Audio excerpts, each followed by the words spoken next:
누구나 범죄를 저지르면 그에 합당한 형사처벌을 받게 됩니다. 그런데 범죄를 저지른 공무원은 형사처벌을 받고도 징계처분까지 받게 됩니다. 왜 그럴까요? 혹시 일사부재리 원칙에 어긋나는 건 아닐까요? 먼저 법률 위반 공무원의 개념부터 살펴볼 필요가 있는데요.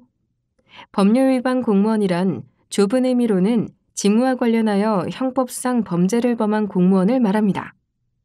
그리고 넓은 의미로는 공무원의 신분을 취득한 자가 범한 모든 범죄를 의미하죠.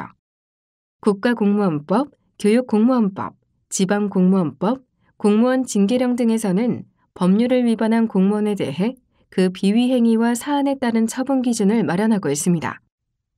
특히 우리 서울시 교육청에서는 법률 위반 공무원 처리 기준을 제정하여 공무원뿐만 아니라 교육공무 직원 및 계약직 교직원, 사립교직원도 준용하도록 하고 있습니다.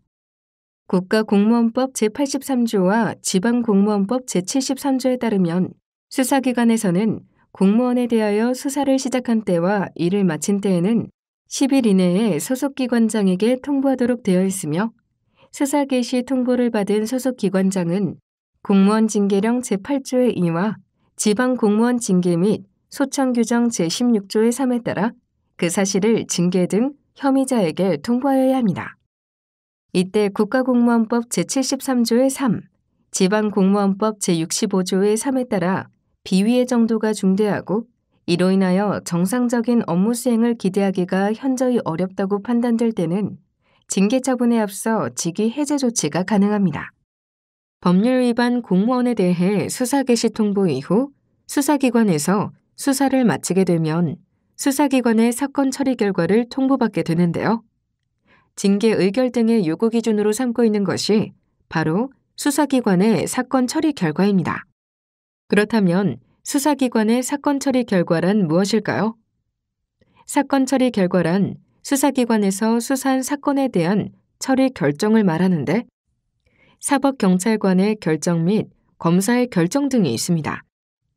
이 시간에는 검사의 결정, 즉 검사가 형사사건에 관하여 필요한 수사를 한 후 소추, 다시 말해 공소제기 여부에 대한 결정을 기준으로 알아보도록 하겠습니다.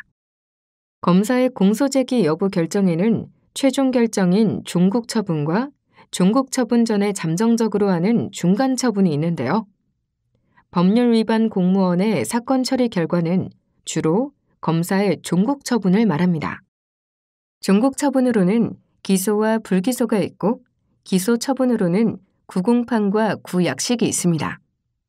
그리고 불기소 처분으로는 기소유예를 비롯하여 공소권 없음, 혐의 없음, 죄가 안됨, 각하 등이 있습니다.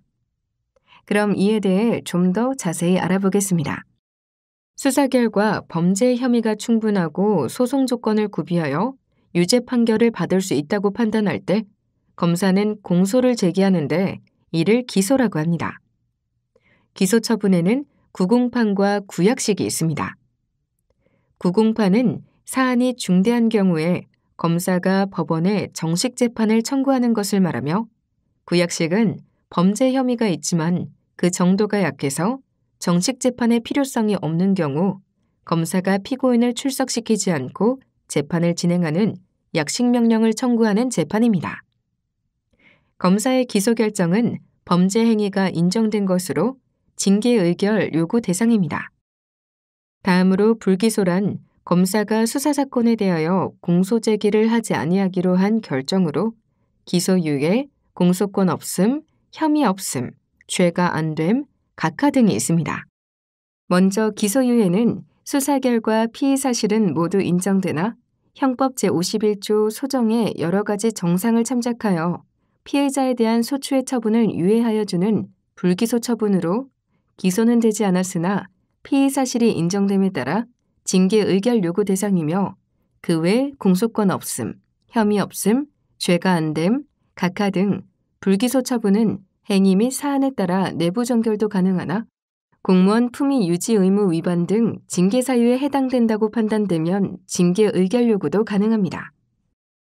비위의 정도가 경미하여 징계 책임을 물을 정도에 이르지 아니하였거나 징계 의결 요구를 하였으나 관할 징계위원회에서 불문으로 의결하여 징계 처분이 되지 않았을 경우라도 과오를 반성하도록 할 필요성이 있을 때에는 경고나 주의를 줄 수 있습니다.